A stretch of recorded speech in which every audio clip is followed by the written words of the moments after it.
ನಮಸ್ಕಾರ ಸ್ನೇಹಿತರೆ. ಭಾರತ ಕೆಲವೇ ವರ್ಷಗಳಲ್ಲಿ ಚೀನಾವನ್ನ ಹಿಂದಿಕ್ಕೆ ವಿಶ್ವದಲ್ಲೇ ಎರಡನೇ ಅತಿ ದೊಡ್ಡ ಆರ್ಥಿಕ ಶಕ್ತಿಯಾಗಿ ಹೊರಹೊಮ್ಮುವಂತಹ ಸಾಧ್ಯತೆಗಳು ನಿಚ್ಚಳವಾಗಿ ಕಾಣಿಸ್ತಾ ಇದೆ.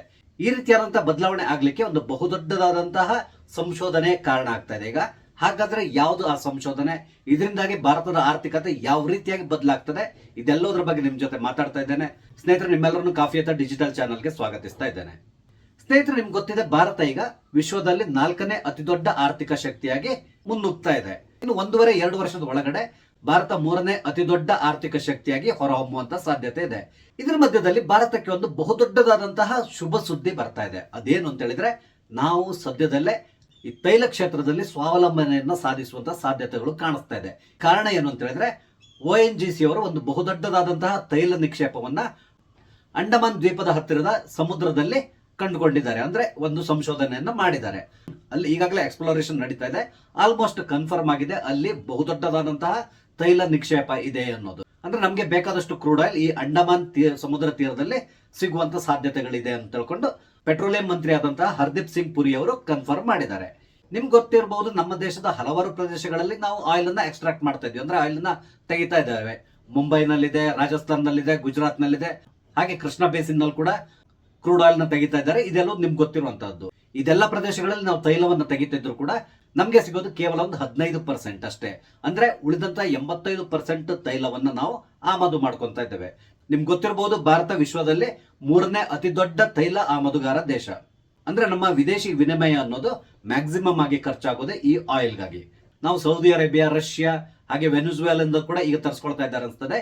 ಈ ಎಲ್ಲ ರಾಷ್ಟ್ರಗಳಿಂದ ನಾವು ಆಯಿಲ್ ಅನ್ನ ಇಂಪೋರ್ಟ್ ಮಾಡ್ಕೊಂತ ಇದ್ದೇವೆ. ಹಾಗಾಗಿ ನಮ್ಮಲ್ಲಿರುವಂತಹ ವಿದೇಶಿ ವಿನಿಮಯ ಮ್ಯಾಕ್ಸಿಮಮ್ ಇದಕ್ಕೆ ಖರ್ಚಾಗ್ತಾ ಇದೆ. ಆದ್ರಿಂದಾಗಿ ನಮ್ಮ ದೇಶದ ಆರ್ಥಿಕತೆಯ ಮೇಲೆ ಬಹುದೊಡ್ಡದಾದಂತಹ ಹೊರೆ ಬೀಳೋದು ಈ ತೈಲ ಇಂಪೋರ್ಟ್ ನಿಂದಾಗಿ. ಆದ್ರೆ ಈಗ ಬರ್ತಾ ಇರುವಂತಹ ಸುದ್ದಿಯ ಪ್ರಕಾರ ಈ ಅಂಡಮಾನ್ ತೀರದಲ್ಲಿ ಬಹುದೊಡ್ಡದಾದಂತಹ ತೈಲ ನಿಕ್ಷೇಪ ಸಿಕ್ಕಿದೆ. ಇಲ್ಲಿ ಹೆಚ್ಚು ಕಡಿಮೆ 11 ಬಿಲಿಯನ್ ಬ್ಯಾರಲ್ ತೈಲ ಸಿಗುವಂತ ಸಾಧ್ಯತೆ ಇದೆ. ಅಂದ್ರೆ ಒಂದು ಗೆಸ್ ಮಾಡಿದ್ದಾರೆ. ಇದನ್ನ ಹರ್ದೀಪ್ ಸಿಂಗ್ ಪುರಿ ಅವರೇ ಈಗ ಕನ್ಫರ್ಮ್ ಮಾಡಿದ್ದಾರೆ. ಅವರು ಈ ಒಂದು ಸಂಶೋಧನೆಯನ್ನ ಗಯಾನದ ಜೊತೆಗೆ ಕಂಪೇರ್ ಮಾಡ್ಕೊಂಡು ಹೇಳಿದ್ದಾರೆ. ನಿಮ್ಗೆ ಗೊತ್ತಿರಬಹುದು, ಸೌತ್ ಅಮೆರಿಕದಲ್ಲಿ ಒಂದು ದೇಶ ಇದೆ ಗಯಾನ ಅಂತೇಳಿ. ಮೊದಲದು ಒಂದು ಬಡ ದೇಶ ಆಗಿತ್ತು. ಆದ್ರೆ ಆ ದೇಶದಲ್ಲಿ ಒಂದು ಬಹುದೊಡ್ಡದಾದಂತಹ ತೈಲ ನಿಕ್ಷೇಪ ಸಿಕ್ಕಿದೆ. ಈ ತೈಲ ನಿಕ್ಷೇಪ ಅಲ್ಲಿ ಸಿಕ್ಕಿ ಅದರಿಂದ ಆಯಿಲ್ ಅನ್ನ ತೆಗಿಲಿಕ್ಕೆ ಶುರು ಮಾಡಿದಾಗಿಂದ ಗಯಾನದ ಆರ್ಥಿಕ ಸ್ಥಿತಿಯ ಸಂಪೂರ್ಣವಾಗಿ ಬದಲಾಗಿ ಹೋಗ್ಬಿಟ್ಟಿದೆ. ಈಗ ಅದು ಸದ್ಯಕ್ಕೆ ದಕ್ಷಿಣ ಅಮೆರಿಕದಲ್ಲಿ ಅತ್ಯಂತ ಶ್ರೀಮಂತ ದೇಶವಾಗಿ ಹೊರಹೊಮ್ಮತಾ ಇದೆ. ಅಂದ್ರೆ ನೀವು ಅರ್ಥ ಮಾಡ್ಕೋಬಹುದು, ಈ ತೈಲ ನಿಕ್ಷೇಪಗಳು ಯಾವ ರೀತಿಯಾಗಿ ನಮ್ಮ ಆರ್ಥಿಕತೆಯ ಮೇಲೆ ಪ್ರಭಾವವನ್ನು ಬೀರ್ತದೆ ಅಂತೇಳಿ. ಸೌದಿ ಅರೇಬಿಯಾ ಇರ್ಬೋದು ಅಥವಾ ಈ ಮಧ್ಯಪ್ರಾಚ್ಯ ದೇಶಗಳೆಲ್ಲ ಇದೆಯಲ್ಲ, ಇದೆಲ್ಲವೂ ಕೂಡ ಅಷ್ಟೇ ಮರುಭೂಮಿ. ಆದ್ರಲ್ಲಿ ಹೇರಳವಾದಂತಹ ತೈಲ ನಿಕ್ಷೇಪ ಇರೋದ್ರಿಂದ ಆ ಎಲ್ಲಾ ದೇಶಗಳು ಈಗ ಅತ್ಯಂತ ಶ್ರೀಮಂತ ದೇಶಗಳಾಗಿದೆ. ಅದಕ್ಕೆ ಕಾರಣ ಏನು ಅಂತ ಹೇಳಿದ್ರೆ, ಅವರು ತಮ್ಮ ಆಯಿಲ್ ಅನ್ನ ಬೇರೆ ದೇಶಗಳಿಗೆ ಎಕ್ಸ್ಪೋರ್ಟ್ ಮಾಡ್ತಾರೆ. ಅದರಿಂದಾಗಿ ಹಣ ಗಳಿಸ್ತಾ ಇದ್ದಾರೆ. ಈಗ ಭಾರತದಲ್ಲಿ ಈ ಬಹುದೊಡ್ಡದಂತ ತೈಲ ನಿಕ್ಷೇಪ ಸಿಗ್ತಾ ಇದೆಯಲ್ಲ, ಇದರಿಂದಾಗಿ ನಮ್ಗೆ ಏನು ಉಪಯೋಗ ಇದೆ, ಎಷ್ಟು ಸಿಗ್ತಾ ಇದೆ, ಅಲ್ಲಿ ನಮ್ಮ ಕನ್ಸಂಪ್ಷನ್ ಏನು, ನಾವು ಪ್ರತಿದಿನ ಎಷ್ಟು ತೈಲವನ್ನ ಉಪಯೋಗಿಸ್ಕೊಳ್ತಾ ಇದ್ದೇವೆ, ಇದ್ರ ಬಗ್ಗೆ ಮಾತಾಡೋದಾದ್ರೆ ನಮ್ಮ ದೇಶದಲ್ಲಿ ಪ್ರತಿದಿನ 4.9 ಮಿಲಿಯನ್ ಬ್ಯಾರಲ್ ಆಯಿಲ್ ಅನ್ನು ನಾವು ಉಪಯೋಗಿಸ್ತಾ ಇದ್ವಿ. ಅಂದ್ರೆ ಹೆಚ್ಚು ಕಡಿಮೆ ವರ್ಷಕ್ಕೆ 1.79 ಬಿಲಿಯನ್ ಬ್ಯಾರಲ್ ಆಯಿಲ್ ಅನ್ನು ನಾವು ಉಪಯೋಗಿಸ್ತಾ ಇದ್ದೇವೆ. 159 ಲೀಟರ್ಗೆ ಒಂದು ಬ್ಯಾರಲ್ ಅಂತೇಳಿ ಹೇಳ್ತಾರೆ. ಸಾಮಾನ್ಯವಾಗಿ ಈ ಆಯಿಲ್ ಎಲ್ಲೋದು ಕೂಡ ಅಷ್ಟೇ ಬ್ಯಾರಲ್ ಲೆಕ್ಕದಲ್ಲೇ ಮಾತಾಡ್ತಾರೆ. ಹಾಗಾಗಿ ನಾನು ಇಲ್ಲಿ ಕೂಡ ಬ್ಯಾರಲ್ ಉಪಯೋಗಿಸ್ತಾ ಇದ್ದೇನೆ, ಲೀಟರ್ನ ಉಪಯೋಗಿಸ್ತಾ ಇಲ್ಲ. ಈಗ ನಮ್ಗೆ ಅಂಡಮಾನ್ ಅಲ್ಲಿ ಸಿಕ್ಕಿರುವಂತಹ ತೈಲ ನಿಕ್ಷೇಪ ಇದೆಯಲ್ಲ, ಇದನ್ನ ಪ್ರತಿದಿನ ನಾವೇ ಉಪಯೋಗಿಸೋದಾದ್ರೆ ಹೆಚ್ಚು ಕಡಿಮೆ ನಮ್ಗೆ 6 ವರ್ಷದವರೆಗೆ ನಾವು ತೈಲಕ್ಕಾಗಿ ಬೇರೆ ದೇಶವನ್ನ ಡಿಪೆಂಡ್ ಆಗಬೇಕಾದಂತಹ ಅವಶ್ಯಕತೆ ಇರಲ್ಲ.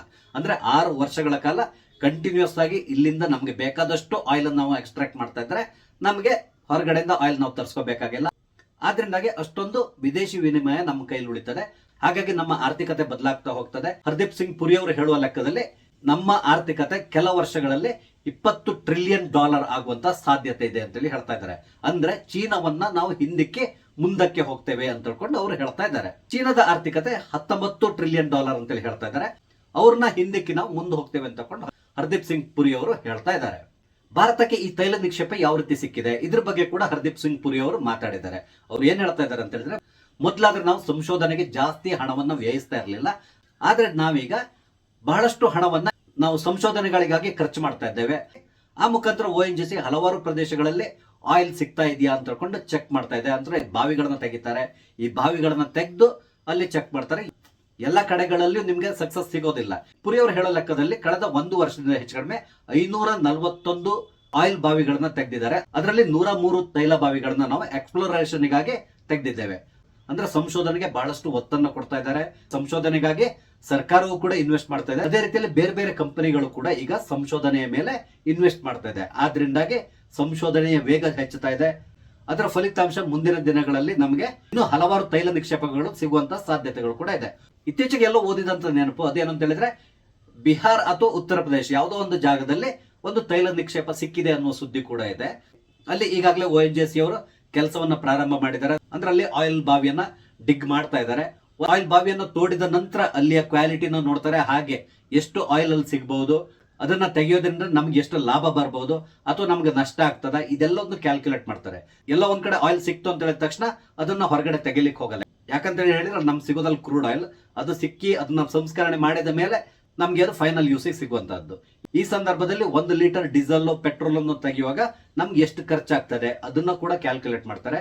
ವರ್ಕೌಟ್ ಆಗ್ತದ ಅದನ್ನ ನೋಡ್ತಾರೆ. ನೋಡಿ, ವರ್ಕೌಟ್ ಆಗೋದಾದ್ರೆ ಮಾತ್ರ ಆ ಬಾವಿಗಳಿಂದ ಆಯಿಲ್ ಅನ್ನ ತೆಗಿಲಿಕ್ಕೆ ಶುರು ಮಾಡ್ತಾರೆ. ಇಲ್ಲದಿದ್ರೆ ಅಲ್ಲಿಗೆ ಬಿಟ್ಟು ಬಿಡ್ತಾರೆ. ಯಾಕಂತ ಹೇಳಿದ್ರೆ ಯಾವುದೇ ಕಾರಣಕ್ಕೆ ನಷ್ಟ ಮಾಡಿಕೊಂಡು ನಾವು ಆಯಿಲ್ ಅನ್ನು ತೆಗಿಲಿಕ್ಕಾಗಲ್ಲ. ಇದನ್ನು ಕೂಡ ನೀವು ಗಮನಿಸಬೇಕಾಗ್ತದೆ. ಹೀಗೇನೆ ಭಾರತದಲ್ಲಿ ಹಲವಾರು ಕಡೆಗಳಲ್ಲಿ ಸಿಗ್ತಾ ಇದೆ. ಈಗ ಸ್ವಲ್ಪ ಸಂಶೋಧನೆಗೆ ವೇಗ ಸಿಕ್ಕಿರೋದ್ರಿಂದ ಮುಂದಿನ ದಿನಗಳಲ್ಲಿ ಇನ್ನೂ ಹಲವಾರು ಶುಭ ಸುದ್ದಿಗಳು ನಮ್ಗೆ ಸಿಗುವಂತ ಸಾಧ್ಯತೆಗಳು ಇದ್ದೇ ಇರ್ತದೆ. ಈಗ ಅಂಡಮಾನ್ ನಲ್ಲಿ ನಮ್ಗೇನೋ ತೈಲ ನಿಕ್ಷೇಪ ಸಿಕ್ಕಿದೆ, ಅದರ ಕ್ವಾಲಿಟಿ ಪ್ರತಿಯೊಂದನ್ನು ಕೂಡ ಚೆಕ್ ಮಾಡ್ತಾ ಇದ್ದಾರೆ. ಇದೆಲ್ಲಾಗಿ ಮುಂದಿನ ಕೆಲ ತಿಂಗಳುಗಳಲ್ಲಿ ಅಲ್ಲಿಂದ ಆಯಿಲ್ ಅನ್ನ ಹೊರಗಡೆ ತೆಗೆಯುವಂತ ಕೆಲಸ ಪ್ರಾರಂಭ ಆಗ್ಬಹುದು. ಒಮ್ಮೆ ಇಲ್ಲಿಂದ ಆಯಿಲ್ ಅನ್ನ ತೆಗಿಲಿಕ್ಕೆ ಶುರು ಮಾಡಿದ್ರೆ ಆಗ ಖಂಡಿತವಾಗಿ ನಮ್ಮ ದೇಶದ ಆರ್ಥಿಕತೆ ಬದಲಾಗ್ಲಿಕ್ಕೆ ಶುರು ಆಗ್ತದೆ. ಅದಕ್ಕೆ ಮುಖ್ಯ ಕಾರಣ ಏನು ಅಂತ ಹೇಳಿದ್ರೆ ವಿದೇಶಿ ವಿನಿಮಯ ಬಹಳಷ್ಟು ಉಳಿತದೆ. ಆದ್ರಿಂದಾಗಿ ಭಾರತದ ಚಿತ್ರಣ ಬದಲಾಗುವಂತ ಸಾಧ್ಯತೆಗಳು ಕೂಡ ಇದೆ. ಯಾವುದಕ್ಕೂ ನಾವು ಕಾದ್ ನೋಡ್ಬೇಕಾಗಿದೆ. ಸ್ನೇಹಿತರೆ, ನಾನು ಹಂಚಿಕೊಂಡಂತ ವಿಷಯ ನಿಮ್ಗೆ ಇಷ್ಟ ಆದ್ರೆ ಲೈಕ್ ಮಾಡಿ, ಶೇರ್ ಮಾಡಿ. ಹಾಗೆ ದಯವಿಟ್ಟು ನನ್ನ ಚಾನಲ್ ಸಬ್ಸ್ಕ್ರೈಬ್ ಮಾಡಿ, ನಂಗೆ ಸಪೋರ್ಟ್ ಮಾಡಿ. ನಮಸ್ತೆ, ಜೈ ಹಿಂದ್.